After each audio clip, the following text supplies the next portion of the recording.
I'm Tiffany, 23 years old, and until recently, my life was pretty straightforward.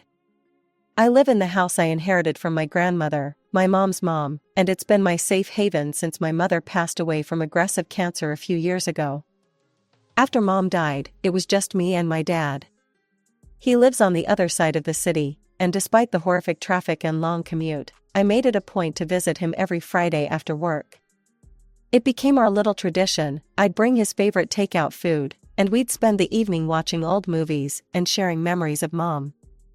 Those evenings were precious to me, a way to keep her memory alive and stay connected with Dad. But everything changed during one of those Friday visits. I showed up at Dad's place as usual, carrying his favorite Chinese food, expecting our normal quiet evening.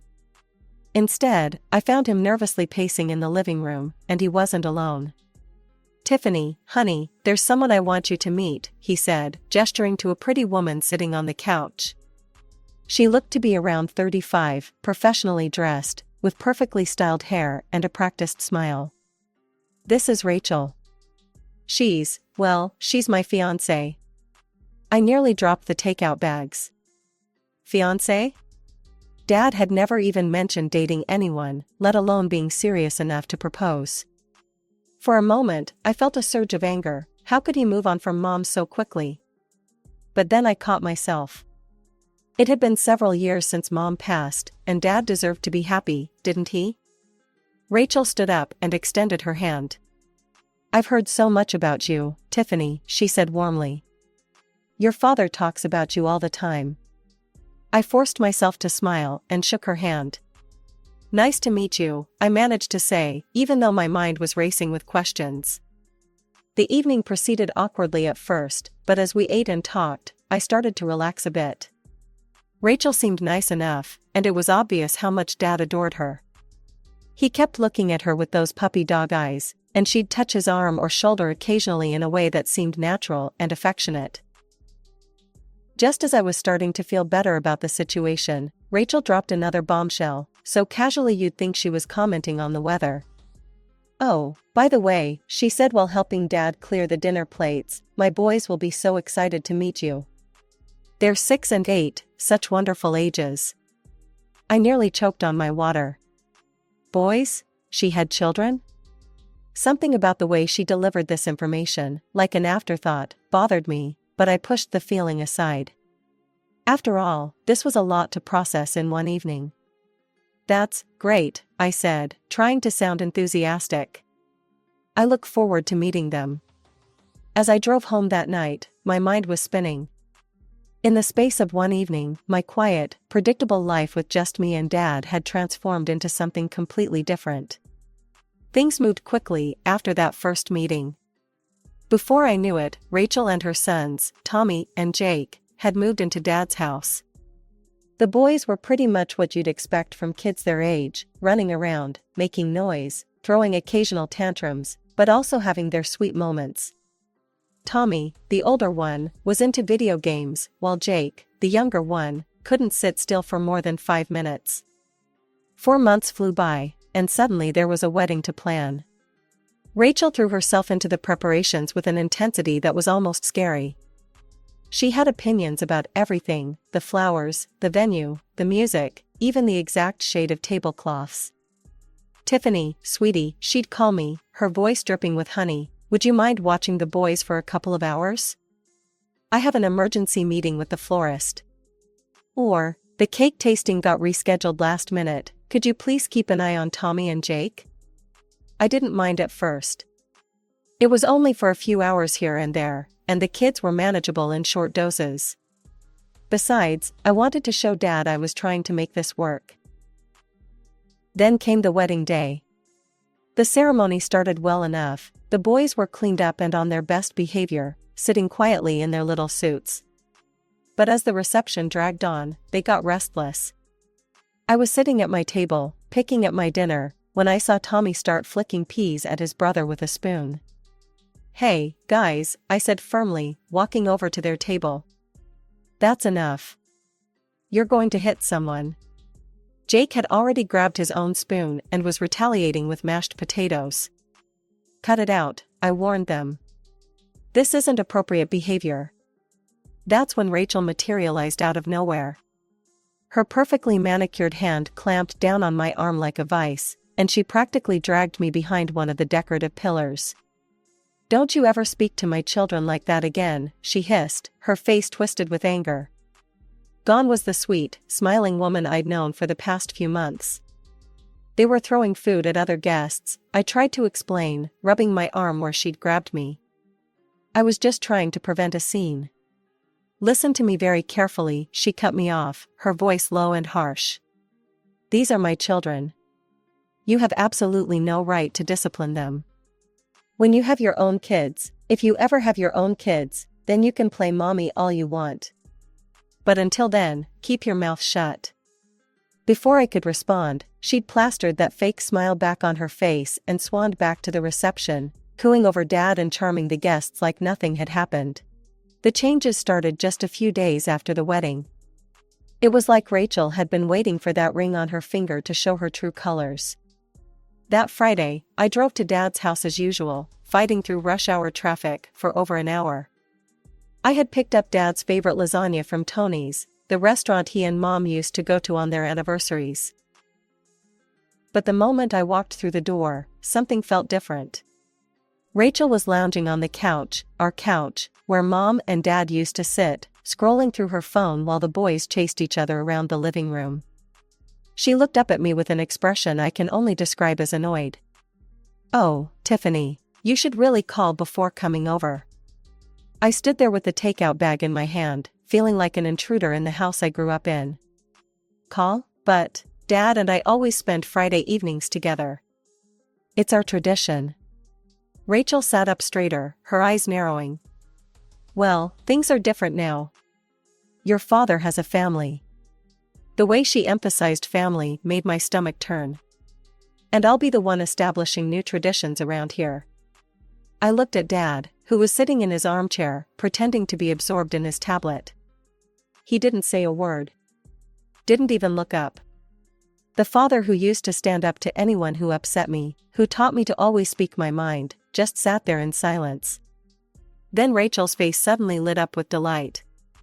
"But since you're here," she stood up and grabbed her purse. "And you brought dinner. This is perfect. Your father and I have been wanting to try that new Italian place downtown. We can have a proper date night, and you can watch the boys." Before I could even process what was happening, she was pulling Dad up from his chair. "Come on, honey, let's get changed." 10 minutes later, they were gone. Just like that. No asking if I was free, no checking if I had plans. The lasagna I'd brought for Dad and me was being devoured by Tommy and Jake, who were arguing over who got the bigger piece. The next 3 hours were a blur of breaking up fights, preventing them from jumping off furniture, and trying to keep them from destroying the house. By the time Dad and Rachel finally came home around 11 p.m., I was exhausted. "Oh, we had such a wonderful evening," Rachel gushed, not even looking at the mess the boys had made. "We're absolutely exhausted though. Boys, time for bed." She herded them upstairs without so much as a thank you to me. Then she turned back, stifling an obviously fake yawn. "Well, it's getting quite late, isn't it? You should probably head home, Tiffany. You have quite a drive ahead of you." The following week, things got even worse. Rachel, who didn't work and spent her days managing the household, her words, started showing up at my house unannounced with the boys in tow. "I have an emergency mani-pedi appointment," she'd say, already backing toward her car.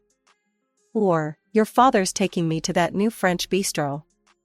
The boys hate French food. We'll pick them up in a few hours." She didn't ask. She didn't even pretend to ask anymore. She'd just drop them off and leave, like I was some kind of on-call babysitting service.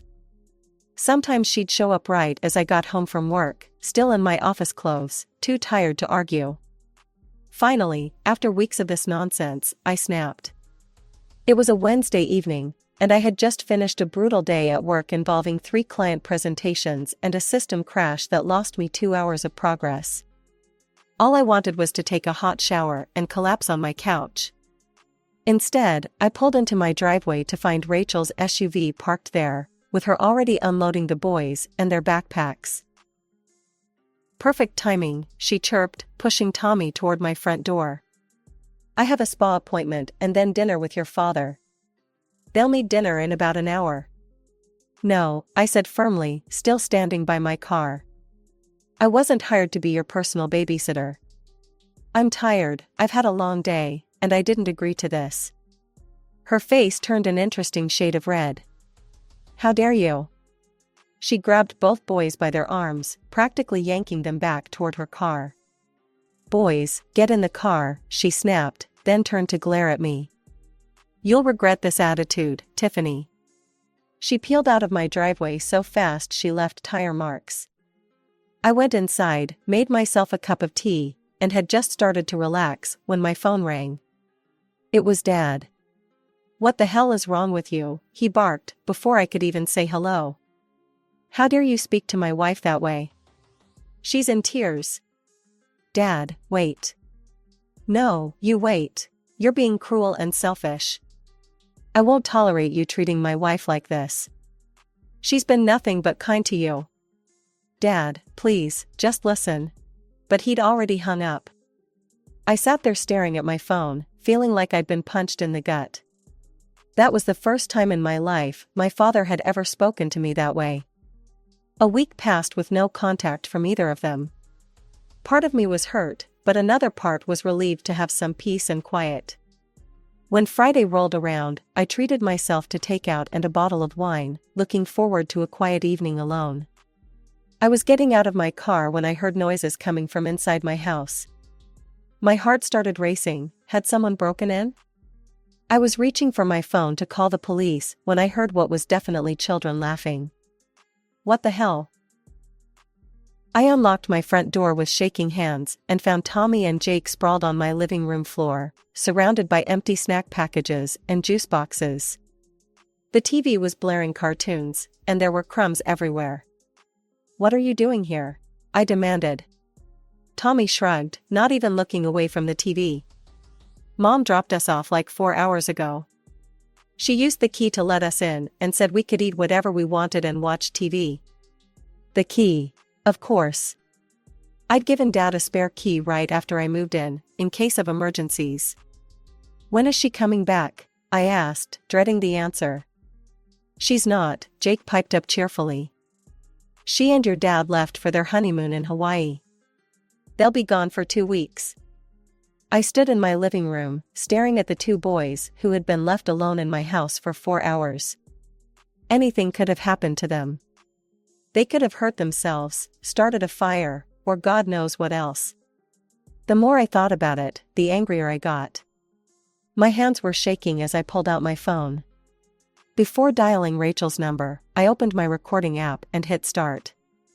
Something told me I needed to document this conversation. The phone rang, and rang, and rang. Finally, on what must have been the 10th ring, Rachel picked up. "What do you want?" she snapped. I could hear waves in the background. "We're trying to check into our hotel."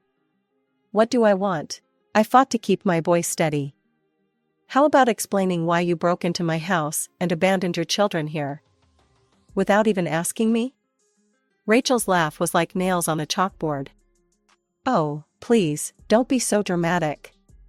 I used a key, so it's hardly breaking in. And it's not like you have anything better to do." "Excuse me?" "Well, let's be honest, Tiffany. You're just sitting at home alone anyway. No boyfriend, no social life, no family of your own. Consider this practice for when you finally manage to find someone willing to start a family with you." Before I could respond, she hung up. I immediately called Dad, my hands now shaking with rage.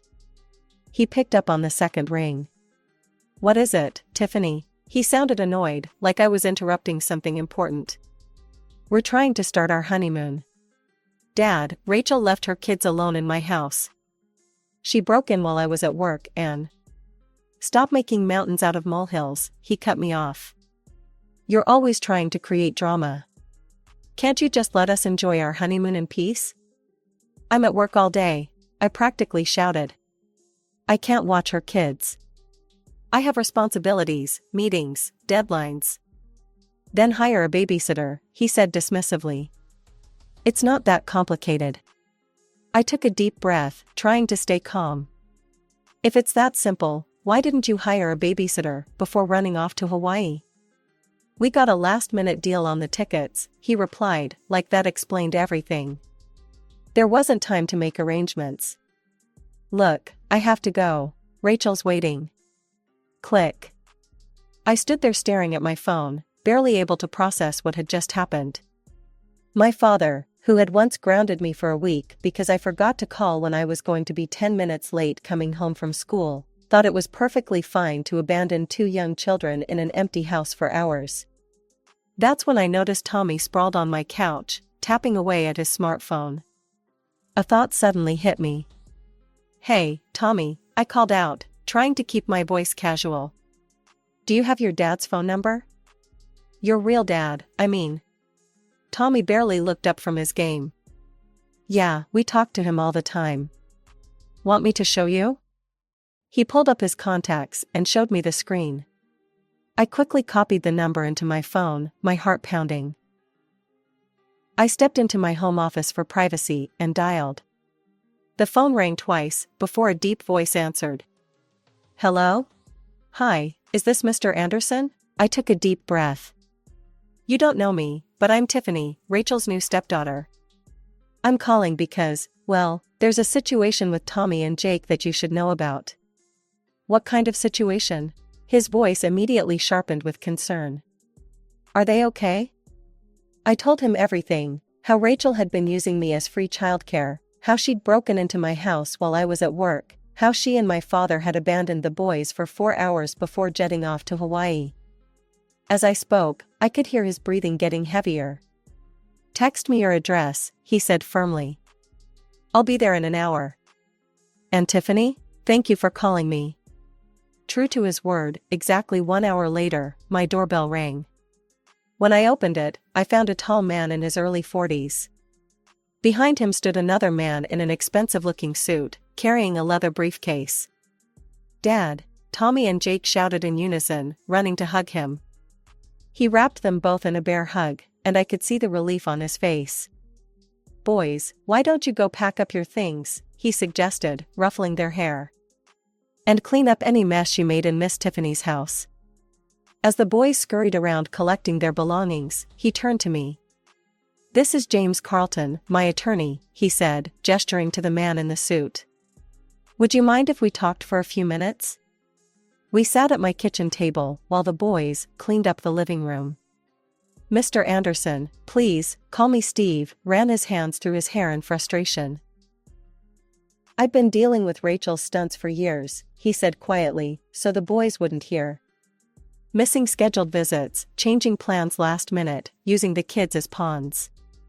But this? He shook his head. This is beyond anything she's done before. I pay $4,000 a month in child support, and she's using it to fly off to Hawaii while dumping the kids on strangers? Not to mention leaving them alone in an empty house, his lawyer added, pulling out a legal pad. Miss Taylor, would you mind telling me exactly what happened? Start from the beginning. I spent the next hour detailing everything, the wedding, the gradual escalation of Rachel's demands, today's events. The lawyer took detailed notes, his frown deepening as I spoke. Oh, and I have this, I said, pulling out my phone. I recorded my conversations with both Rachel and my father from today.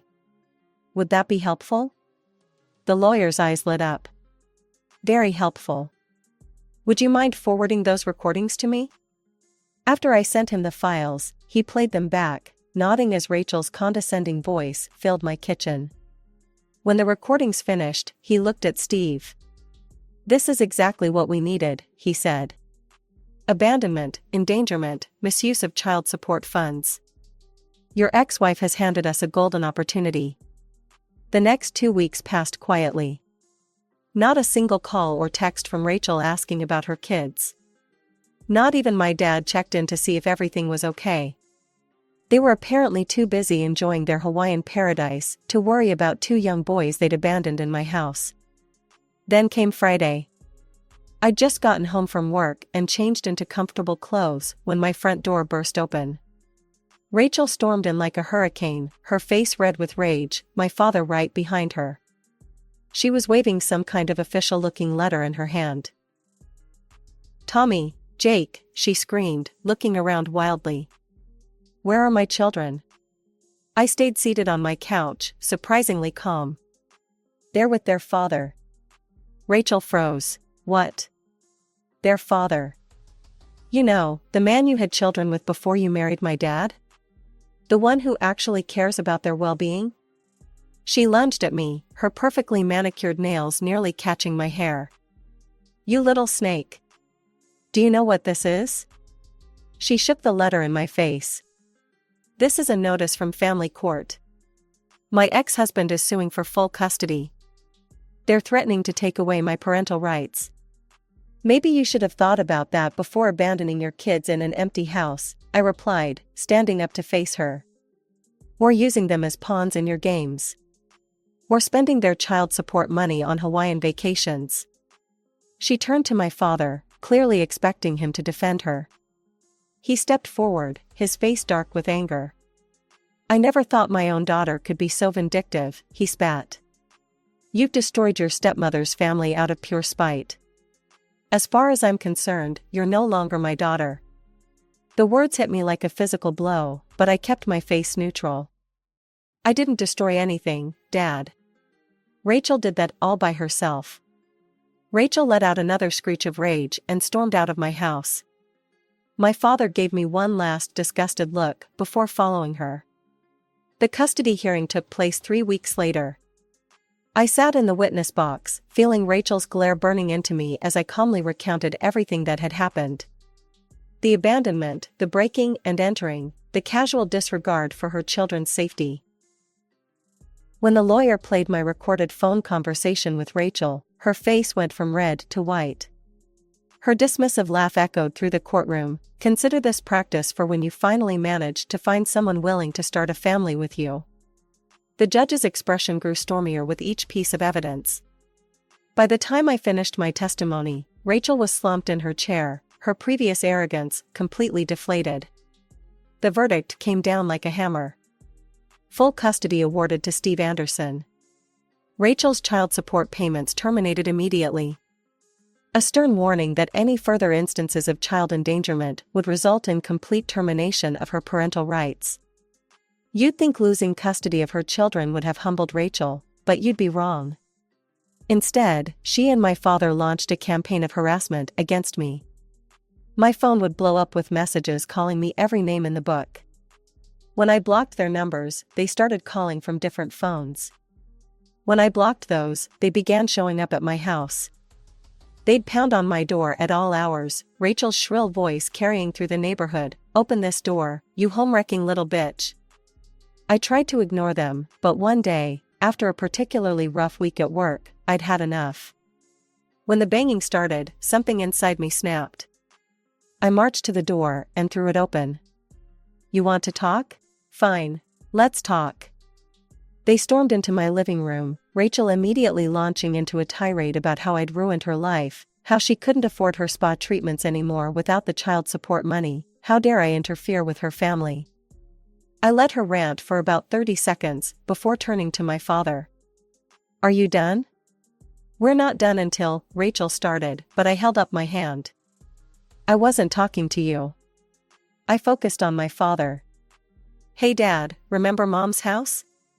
The one you're living in right now?" He blinked, caught off guard by the sudden change of topic. "You know, the house that Mom left to me in her will? The one I've been letting you live in rent-free out of the goodness of my heart." The color drained from his face. Rachel stopped mid-rant, her mouth hanging open. I stood up, drawing myself to my full height. "So here's what's going to happen. The harassment stops. The calls stop. The visits stop. Because if they don't, I'll evict you faster than Rachel here can say spa day. And then you can both try surviving on your salary alone, with no free housing and no child support money to subsidize your lifestyle." I walked to the door and held it open. "Mom would be ashamed of how you've acted. Now get out of my house." Rachel grabbed her designer purse and stormed out. My father lingered for a moment, looking lost, then followed her without a word. That was 3 months ago. They haven't bothered me since. Through the family grapevine, I hear Rachel's making my father's life hell, constantly complaining about their reduced circumstances now that she can't spend her kids' support payments on herself.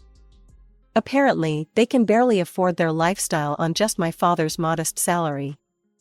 I ran into my cousin Sarah at the grocery store last week. She told me Rachel's been throwing tantrums about having to shop at regular stores instead of her beloved boutiques. My father looks tired all the time now, she said, like he's aged years in just a few months. Do I feel bad? Honestly, no. My father chose this. He chose to stand by and watch while his wife abused my kindness. He chose to say nothing when she abandoned her children in my house. He chose to disown me rather than admit she was wrong. I don't regret what I did. Sometimes standing up for what's right means being the bad guy in someone else's story. I'm okay with that. I sleep just fine at night knowing those boys are safe and loved, even if it cost me my relationship with my father. Postscript, I still own my father's house, and no, I haven't evicted him. Yet. But it's nice to have that card in my back pocket if they ever start up again.